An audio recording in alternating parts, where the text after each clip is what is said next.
What's up, everybody? Getting this one in before my appointment. Stopped by the bank to make a deposit this morning, and I'm going to tell you this right now. Campus is popping, but that meant that it took me like an hour and a half to get out of fucking campus. So here I am, a little bit later than usual, but as promised, every day. Today, I always try to come up with whatever, I talk about here, like just as it hits my heart. I like to let the universe kind of speak with me, let infinite intelligence just kind of drop the topics right in here. What's up? Good morning. Today, I just got this crazy feeling, man, like some stuff happened yesterday, and then more stuff happened this morning, which I'll get into in a second here. And it's just kind of reminded me, man, that there is no such thing as a coincidence. I think everything has meaning when we choose to be honest and really look at it. It's just the likelihood for us to even be a human being, and the likelihood for us to be born, and just how the odds are stacked against you throughout life for you to survive everything you have, and for you to become who you are. And then just to look at that like that was all just random happenstance just seems like such a callous way to look at life. And I try to live with gratitude, and I think that by living with gratitude, one of the most important things that I can do is actually look at life as having meaning, choose to create the meaning in my life, and really remember that everything is dependent upon my attitude about it.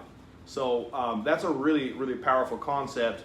But it really comes around full circle here to a couple of experiences that I want to talk about, and this has happened to me consistently. As soon as I open my mind to it, as soon as I open my eyes to it, I just see these things happening. It's like the universe just puts everything into place right when it needs to be, but especially when you embrace that and stop trying to fight against life.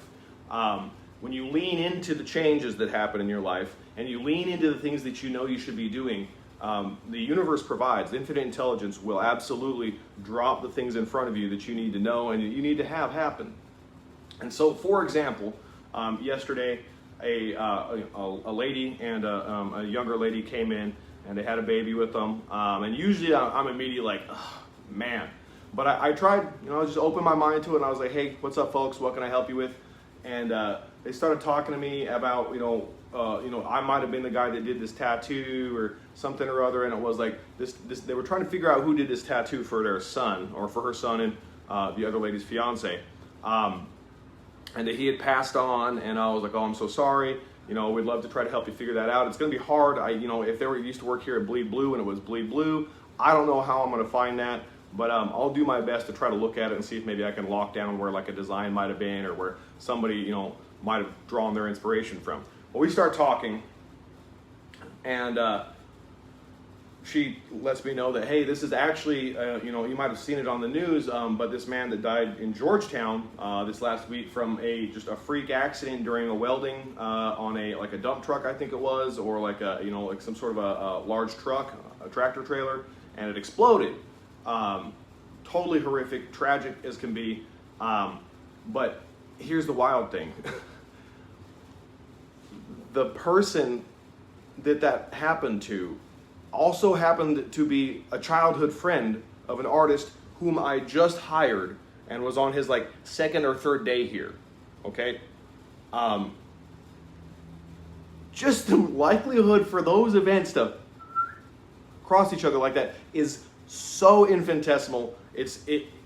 If you look at that as just being a random coincidence, I think you're tripping. Okay, I think that you're actually selling yourself short on how powerful you are as a person, and how our souls really call things in front of us, and that when we get in alignment with the life that we want to have and the meaning that we want to have, that those things show up. And what's crazy is it's been on my heart lately, really hard to really dive back into the meaning behind people's tattoos and get reconnected with that stuff. And so I was able to say, hey man, let me call my homie up real quick. He was over at Cane's. I've got goosebumps right now talking about it. This is really, it's powerful for me, man. And he comes on back, they start talking. I was like, well, let me give you all a hug. I'm so sorry to hear about this. I personally know about loss. It's recently happened to me, and I know exactly that it's different. That's what I know exactly, is that it's different for each person, but the pain is the same and the grief is the same, but the loss of that individual person is such a unique experience to each person that knew them that it's almost impossible to console somebody. You just have to remind them, hey, you're going to make it through it and don't do it alone, okay? I told him I loved him, and I wish the best, and I'm going to let you guys talk since you all knew him, and I don't want to be that third wheel in the conversation between all these people that really knew this guy and be interjecting my own feelings and stuff into it.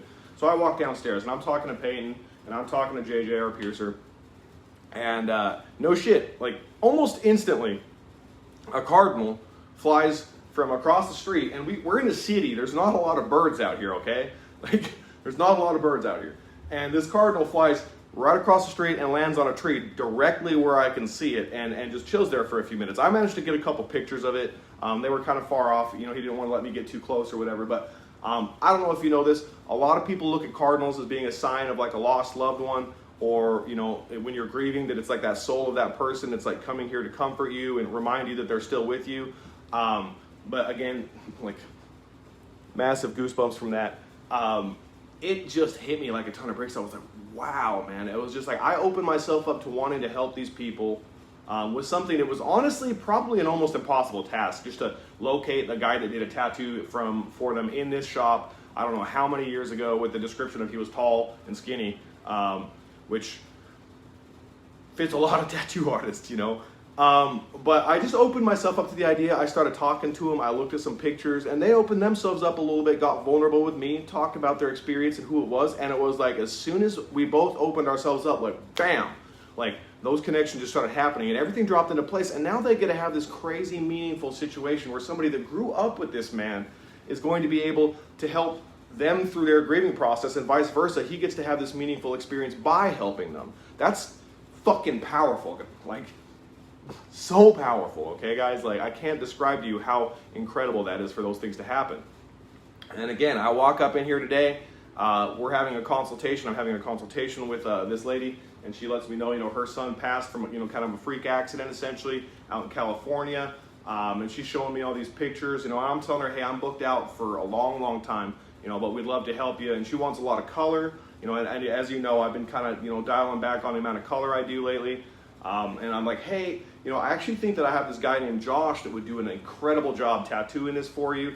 And right as I say that, no shit, like the second I say those words, he walks around the corner, and I'm just like, holy shit, man. Like, I opened myself up to the idea that perhaps one of my other artists might feel this need for this person in a meaningful fashion as well as I could, and that they'd be able to do it on a better timeline and maybe even a better job, But as soon as I open myself up to that, it's just like the immediate situation, bam, bam, bam, bam, bam. And now these people who are, going to be sharing each other's experience in life, with one person giving the art, the other person knowing the story. And I feel Josh in on it a little bit because I had been listening, and it is important for me to listen to people's tattoo meanings. And you can see, like, he was like, oh man, like, this is heavy. And I want to give this the reverence it deserves. And we talked about all that, and it was like, a really, really incredible experience to have that walk right in front of me again. What's up, my man? Phil screwdriver, so I can share. One of the sides on the thing come out extruded from that, but there were some screws over there. Yeah, just give me 2 seconds. Where are you tattooing her at? On her ankle. On her ankle. We actually probably have another foldable bed. If you check the big room over here to see if there is one. If there's not, I'll be right with you in just a few minutes here. But like, whoa. I want to express to you guys how important it is to stop fighting against these little nudges that you get from your conscience, man. This is the authentic voice of the universe, the authentic voice of God talking to you, the authentic voice of infinite intelligence. I don't care what you call it, it doesn't matter to me, but it is speaking to you all the time. And as long as you sit and try to talk your way into and out of things, you're not hearing that. You have to learn to just quiet yourself down and contemplate. A lot of people lately have been asking me like, hey man, are you okay? Is there something wrong? Whatever. And a lot of it is that I'm actually trying to learn how to slow down and just feel, because I think that authentic voice, you found one? Okay, cool. I think that authentic voice actually is talking to you through two things, and that's the situations you find yourself in and the feelings you have, okay? And when you embrace the feeling, that gut feeling, that feeling deep inside you that's like screeching at the top of its lungs, telling you what to do, but that the forefront of our brain, our ego, tries to push down and pretend like isn't really saying something. I I think that when we slow down and stop participating in the hubbub of life and all that stuff, that all of a sudden we can hear that and we can react to it and act on it, man. And the level of just how quickly you will level up in life, just bing, bing, bing, bing, bing, bing, bing, bing, bing, bing, bing, is directly proportional to how willing you are to listen to those little nudges. And especially in the situations you find yourself in, man. When I listen to the people around me talk, especially the people I find inspirational, and I open myself up to the fact that I might just get a little nugget of truth for the situations I find myself dealing with. And that's not just the people who I like consume content from, like just the people in my life, Lacey, my kids even, and just open myself up to the fact that they might have like a little nugget that's just gonna drop and it's gonna change me forever in a major way. It happens every day, all day long, period. Again, massive goosebumps. Like I care about this stuff so much, guys. And I can't express to you how important this whole process is for me. Like, just sharing me and sharing my life experiences with you all, because I know that this kind of stuff is what changed me. Because even when I was closed off to the idea, even when I was like, nah, fuck this, man, that dude don't know what he's talking about, that chick don't know what she's talking about, fuck this. Even when I did that, the fucking seeds were planted. And it might have taken years, months, weeks, days, minutes sometimes. It's more like minutes now, and that's an amazing feeling. But it takes a little bit of time for that seed to grow. Those seeds, like you can't plant a seed and have a tree instantly. It has to grow, it has to mature, it has to become its own fucking plant. It's not the parent that made it. Your kids are the same way. You can't just have a grown kid in a few days. You have to allow them to mature. You have to allow them to learn and have their own life experiences and build them. And we are the exact same way. We have to allow ourselves that growth. We have to allow the seed, first of all, to be planted. But just like Mother Nature, the universe, God, everything does consistently. There's rules and there's a predictable outcome to everything in nature, man. It's measurable and predictable, okay? But it's only when we embrace the fact that we are just as much a part of that as everything else is, that we realize that we can start to grow with those same things, that we can have these things happen. A tree with no wind doesn't become strong, and the roots don't become strong, and it falls over when it gets to a certain height if a stiff breeze touches it, okay? So when we have this adversity, we must embrace it. What's up, my man? Do we have deposit holders? No. Just, are you taking a cash or? Cash. Just use one of your cards, write it on the back, and set it up like that, man. Thank you. I'm sorry, man. You're fine, man.